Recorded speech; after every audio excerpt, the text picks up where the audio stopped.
Excuse me, young man. This line is for first-class passengers only. Caleb Thornton looked up calmly. His hand didn't shake as he offered his boarding pass.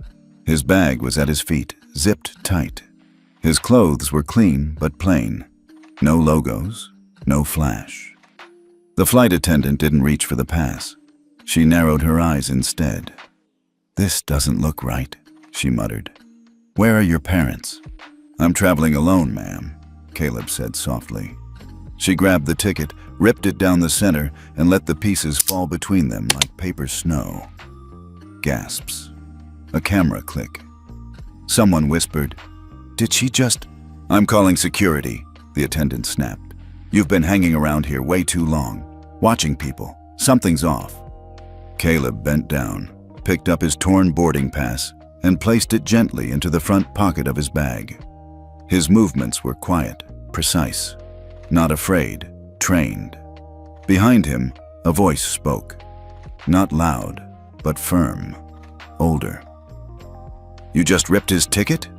A man in uniform, salt and pepper hair, military pins on his collar. "If that kid's on the protected valor list, ma'am, that's a federal offense. From the way he carries himself, I'd check twice." The flight attendant blinked, caught off guard. Caleb didn't say a word. He simply looked at her, one calm, unblinking glance.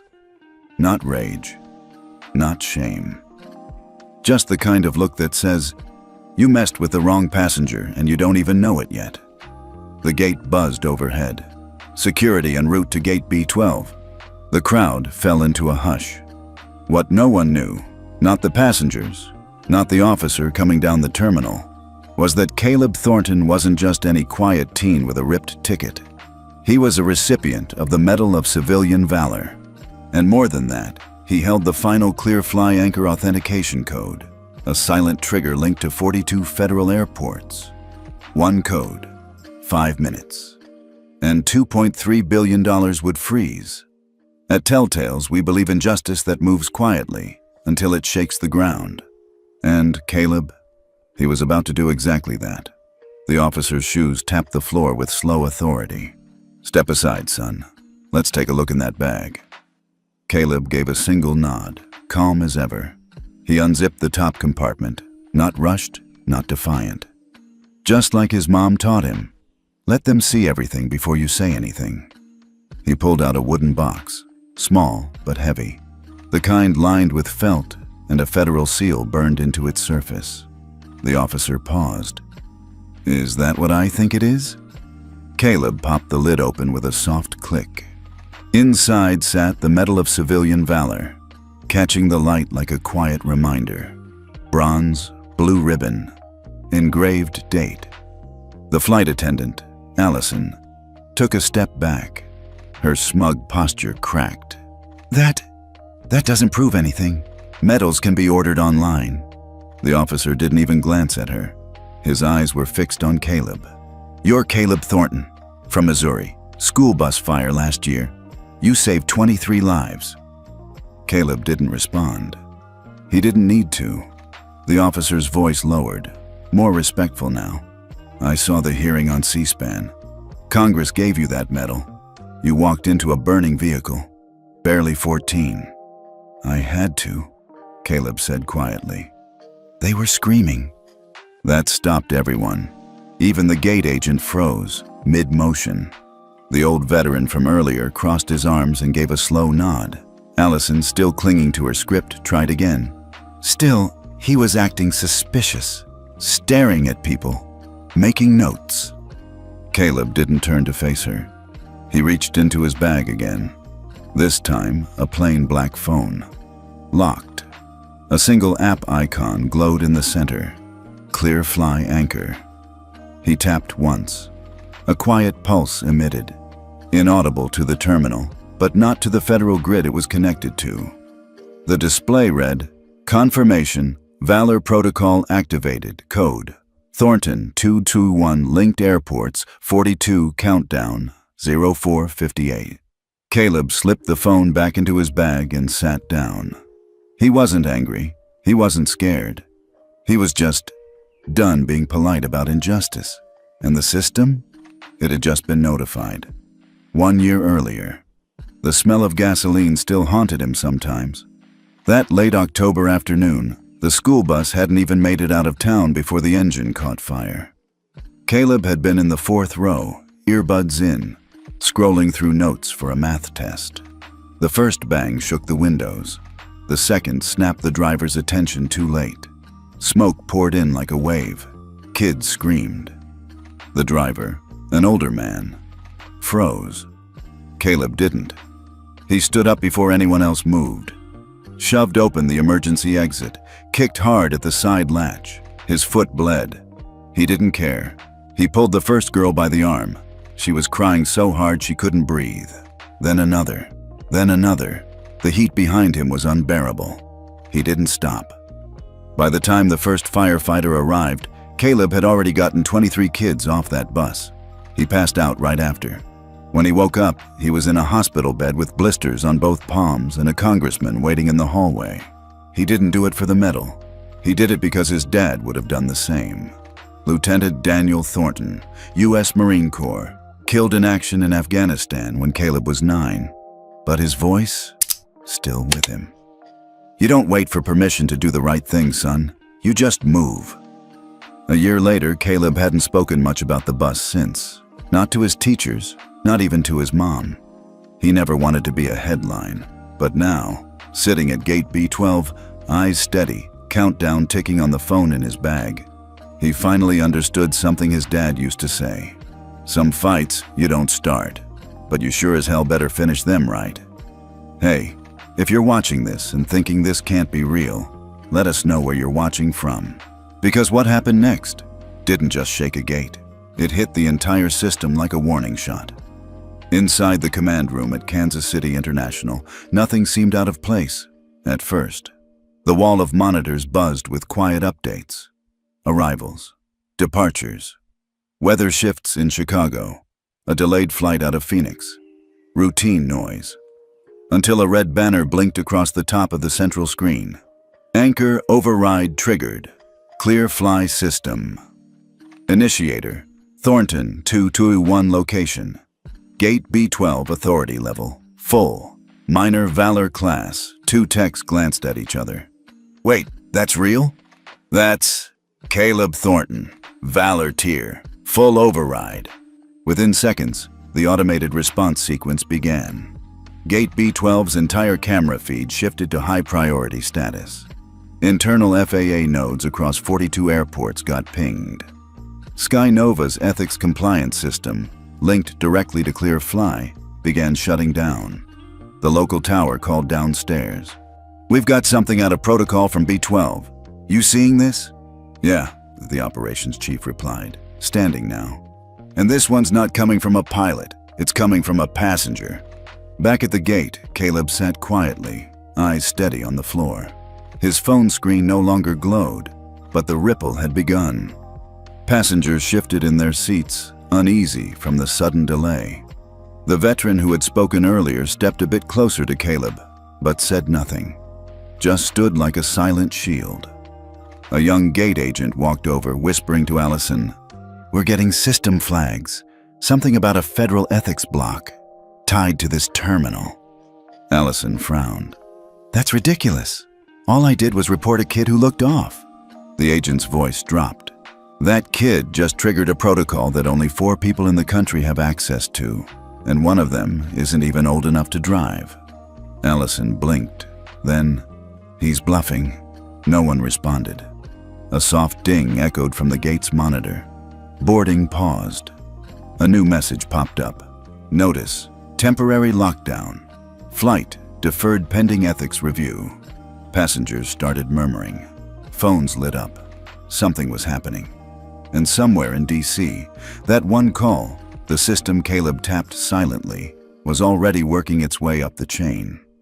At 1:07 p.m. Eastern Standard Time, a small desk deep inside the FAA's Ethical Aviation Division lit up red. The technician blinked. "Did we authorize a ClearFly anchor pull?" The supervisor walked over, already dialing a second line. "Not today. Who the hell flagged it?"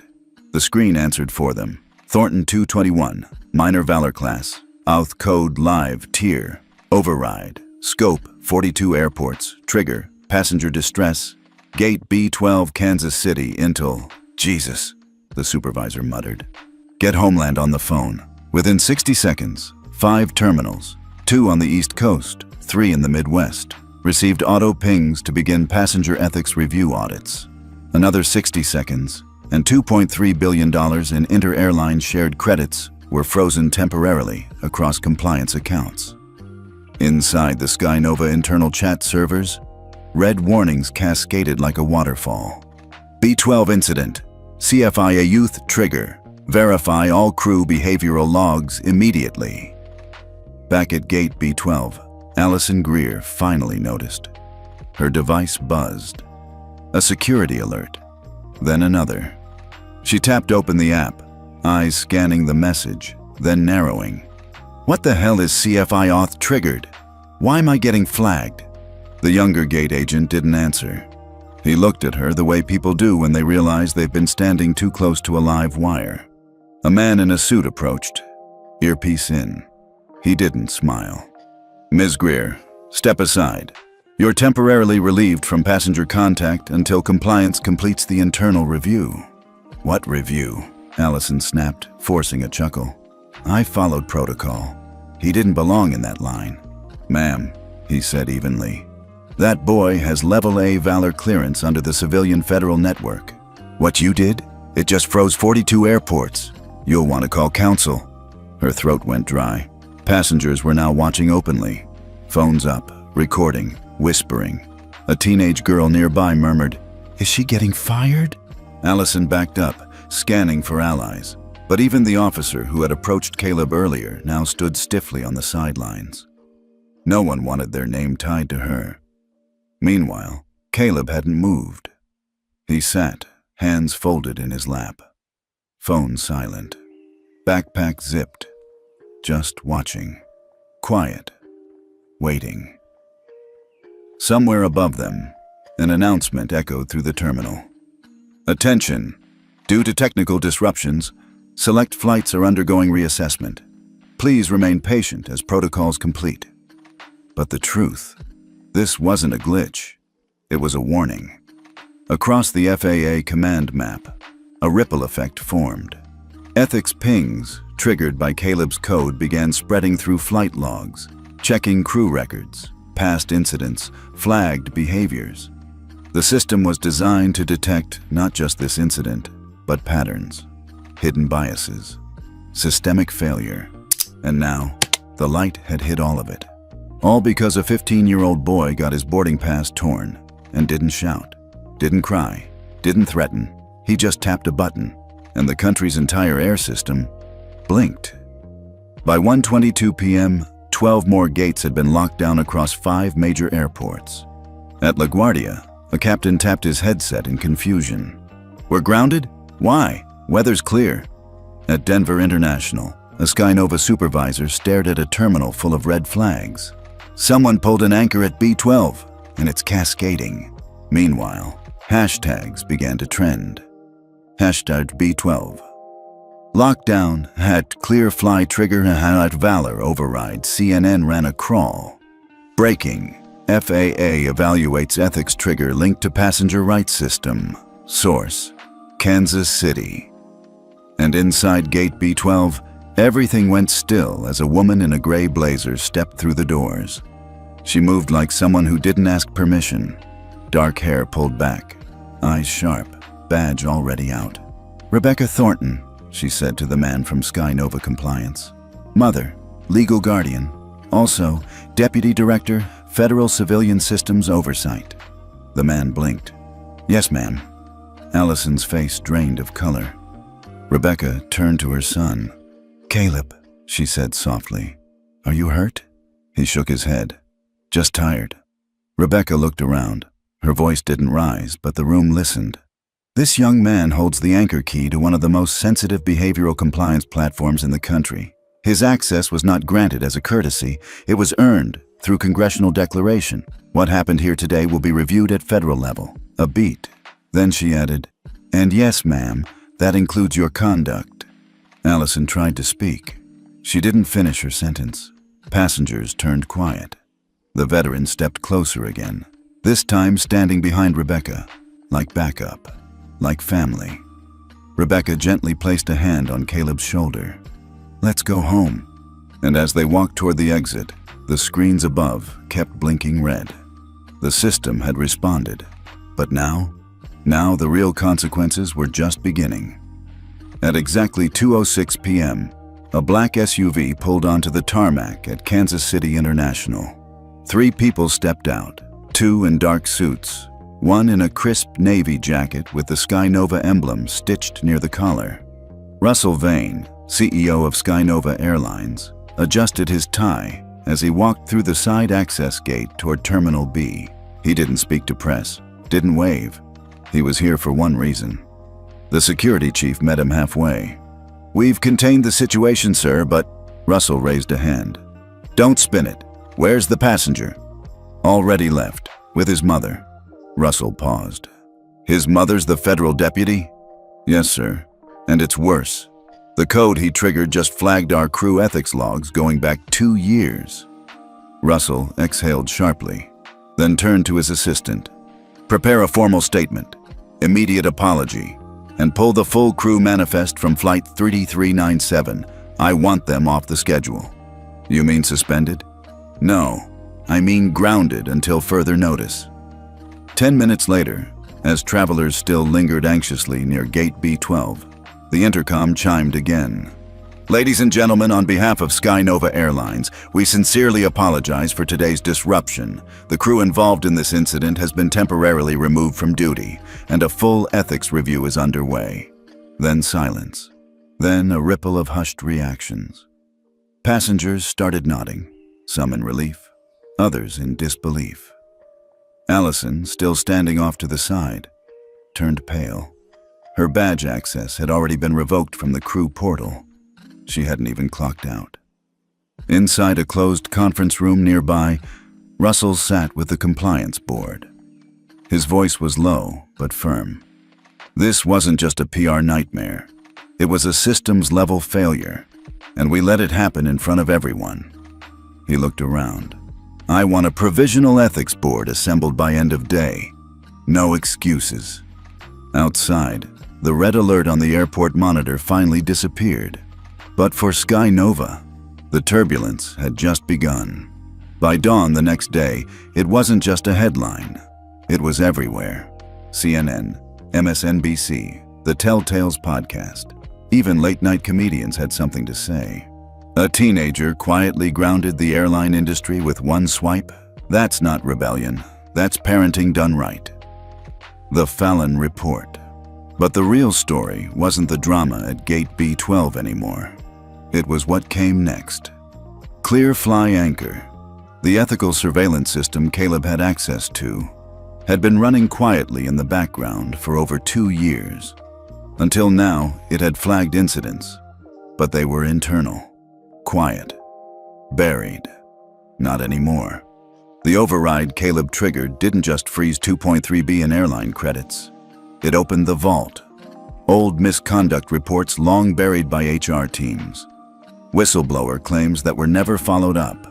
Audio files from flight crews caught mocking passengers, some racially, others based on disabilities, income, language. The public had questions, and this time, they had receipts. A clip surfaced of a Sky Nova flight last year where a black passenger was denied boarding for appearing agitated, moments after he'd sprinted from a connecting flight. Another case. A veteran with limited mobility was told to try economy next time after asking for boarding assistance. FAA released a short statement that morning. "We are working with the Department of Transportation and the Civilian Oversight Network to investigate recent systemic compliance failures among multiple carriers, including but not limited to Sky Nova." By noon, shares of Sky Nova dropped 17%. 3 CEOs from other airlines held emergency press briefings, insisting they'd never received clear fly notices, a claim quickly disproven. And through it all, Caleb stayed out of sight. No social media post, no interview, no live stream. He didn't need to say anything, because the system he'd helped build was now speaking for him. And the industry? It was finally listening. The wood-paneled hearing room in D.C. wasn't what Caleb expected. No flashing lights, no chaos.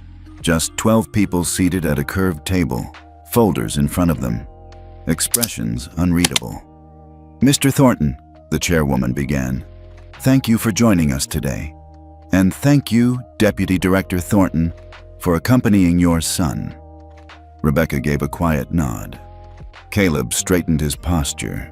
He wasn't sure if his heart was racing or perfectly still. For a moment, no one said anything. Then the chairwoman leaned forward. "Your activation of the Clear Fly system last Friday exposed a severe gap in how our transportation system treats minor passengers. You had full legal access, but you also showed restraint and dignity." Caleb didn't speak right away. Then softly, "I didn't want to be a story. I just wanted to board my flight." Some in the room nodded. One older man murmured, "That's the point." Rebecca tapped her folder. "We're proposing a formal layer within Clear Fly, the Passenger Fairness Index. Not just for minors, for everyone. Score-based accountability for crew and passengers alike, protected from internal suppression." There was silence, then a whisper of pen scribbling. A staffer from the FAA asked, "Will it be public-facing?" Rebecca replied, "Selective transparency, enough to deter misconduct, not enough to invite harassment." A senator leaned in. "Do you think this will stick?" Rebecca turned to Caleb. He answered, "If it had existed a year ago, I wouldn't have needed to tap that code." The room quieted again. Sometimes, the simplest answer hits the hardest. "Hey, what would you want changed if it were your child? Tell us where you're watching from." Outside the building, the press waited, but no press conference came. Just the echo of steps in a marble hallway, and one line recorded by a mic that caught Caleb whispering to his mom, "We're almost there." And he wasn't wrong. 1 week later, at 9 a.m. sharp, the FAA went live with a rare joint press conference. No music, no fancy intro, just a podium, a seal, and words that would change the way passengers fly. Effective immediately, the Passenger Fairness Index, PFI, will become a mandatory compliance benchmark across all federally certified airlines. This index will track behavioral ethics of flight crew and systemic service disparities affecting vulnerable groups. 3 carriers, Skynova, Airstream, and Central Coast, are now under provisional monitoring until they meet new transparency and conduct thresholds. The room buzzed, cameras flashed, but the tone was different. Not scandal, not hype. Resolution. Behind closed doors, HR teams across the country scrambled to update training manuals, onboard new evaluation software, and review prior conduct reports swept under decades of rug. And inside one conference room at Skynova's headquarters, Allison Greer sat across from 2 men in Navy suits. No anger this time. No excuses. Just a document. Termination of employment. Ethics breach Class B. PFI Compliance Order 11.4. She stared at it for a long time. "I made a call based on appearance," she finally whispered. "I didn't know who he was." One of the men replied, "That's exactly the problem." Across the country, the story began shifting. Less about the slap of injustice, and more about the hand that rewrote the rules. A local news anchor in Chicago closed her segment that evening with this. This wasn't about a flight gone wrong. This was about a system held accountable by a teenager who didn't raise his voice, but raised the bar. And somewhere in a quiet house in suburban Maryland, Caleb sat at the kitchen table doing homework, a quiet hum of the evening news playing behind him. No spotlight, no statement, just another kid who changed everything. It started with a memo, then a meeting, then a vote, 26-1. And just like that, a policy designed in the quiet of Caleb's bedroom and refined by a federal deputy who happened to be his mother, became a binding global standard. On a clear morning in Geneva, the International Civil Aviation Organization, ICAO, announced, "Effective immediately, All member state airlines must integrate the Passenger Fairness Index, PFI, into their operational compliance frameworks. Failure to do so will result in a temporary suspension of international route certification. That same hour, the FAA published its joint directive with the Department of Transportation. No carrier may continue domestic operations without full compliance with baseline passenger ethics standards. The ripple effect was swift. 6 international airlines, based in the UK, Germany, Singapore, and Brazil, requested immediate onboarding support. Airlines that once resisted external oversight now scrambled to adapt. Because this time, the pressure wasn't from activists. It was from passengers. From pilots tired of silent complicity. From crew members who'd been punished for speaking up. And from people like Caleb, who never yelled, never cursed, never threatened. He just pressed one code. That weekend, the National Ethics in Transportation Summit quietly invited Caleb and his mother to attend a private dinner at the Library of Congress. No cameras, no reporters, just leaders, thinkers, and a moment of truth. When Caleb stepped up to receive the engraved glass plaque for civilian valor and ethical reform, the room stood. Not because he looked like a hero, but because he reminded them what one should look like. A retired judge leaned in to shake his hand. "You gave the system a conscience, young man." Caleb looked toward his mom. She gave a small nod. He smiled. "I didn't do this to change the world," he said. "Just the gate." There was a pause, then laughter, the good kind. From the back of the room, a woman whispered to her husband, "That boy made more impact in one flight than half of Congress in a year." On Monday, the New York Times ran a Sunday feature titled, "The Boy Who Froze $2.3 billion and Thawed a Broken System." And in airports across the globe, a new screen appeared next to departure boards. Passenger Fairness Index, Flight Score. Clear, green meant ethical clearance passed. Yellow meant under review. Red, that flight wasn't taking off. And nobody questioned why anymore. It had been 6 months since the incident on Flight 3397. 6 months since a torn boarding pass became the key to a global overhaul. 6 months since a quiet teenager from Maryland helped rewrite how the skies were policed. Not by TSA, not by security, but by ethics. Now, Caleb Thornton stood in line at Gate 42 of Reagan National Airport. Same gate layout, same metallic hum of fluorescent lights, same impatient energy of people trying to get somewhere. But everything felt different. He wasn't wearing anything special. Just a hoodie, jeans, sneakers, no press badge, no fancy lanyard. He was just Caleb. He handed his boarding pass to the gate agent, a young man with wide eyes and a nervous smile. The scanner beeped green. Passenger cleared. Fairness score, 100%. The gate agent paused for a split second. Not out of suspicion, out of realization. He looked up at Caleb. "You're the kid, right?" Caleb chuckled. "Guess so." The agent straightened his collar. "It's an honor, sir." Caleb waved it off. "Just heading home." As he walked down the jet bridge, no one stopped him. No one stared. No one asked if he belonged. Because the system no longer asked people to prove their worth. It was now built to protect it. He found his seat by the window. 14A, Economy Plus. He didn't mind. The view was better. Across the aisle, a little girl, maybe 10, sat nervously next to her grandmother. Her hand fidgeted with the straps on her backpack. The flight attendant walked by. A black woman in her late 40s. Sharp, composed. She smiled at the girl. "First time flying?" The girl nodded. "Well, you've got a 99.8 fairness score. That's better than half my crew. You're gonna do just fine." The grandmother laughed softly. The girl's shoulders relaxed. Caleb smiled to himself. That one sentence, it would have meant the world to him 6 months ago. The plane began boarding. Overhead compartments clicked open and shut. Passengers shuffled in. No chaos, no tension. Then came the captain's voice over the intercom. "Ladies and gentlemen, welcome aboard Flight 774. Today's flight meets all FAA and Passenger Fairness Index standards. And if you're wondering who we have to thank for that, he's in 14A. Heads turned. Caleb shrunk a little in his seat. Someone clapped. Then someone else. Then the whole front cabin. It wasn't loud, just warm. He didn't know whether to laugh or hide under his hoodie. The captain continued, "We're proud to fly in skies that are safer, fairer, and better because of people who didn't wait for permission to speak up. Mr. Thornton, this one's for you." Caleb exhaled, eyes glassy.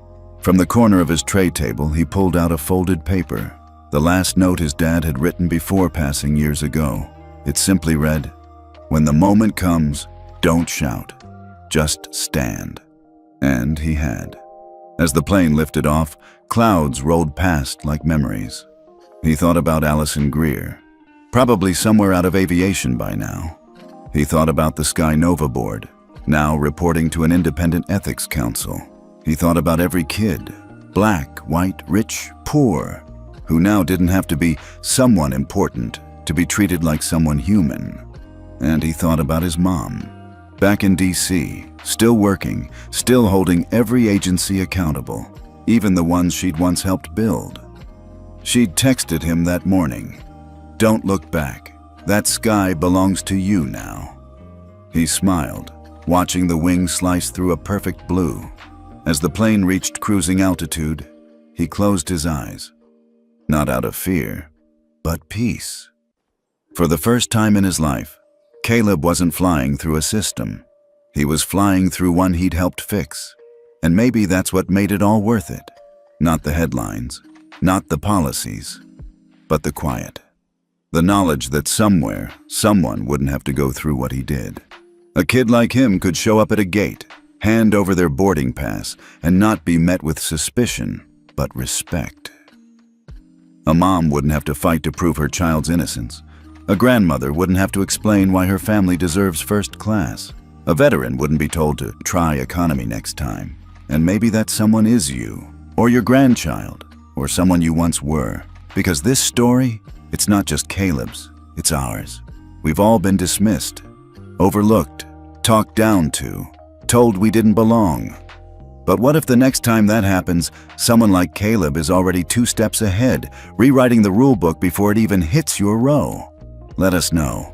Have you ever been made to feel small in a place you had every right to be? Tell us where you're watching from. Tell us what you would have done if it were your child. Or better yet, what you wish someone had done for you. Because stories like this don't just live in courtrooms or policy documents. They live in airports, aisles, boarding gates. And they begin again. Every time someone says quietly but firmly, "This isn't right." So maybe don't look away next time. Maybe stand, like Caleb did.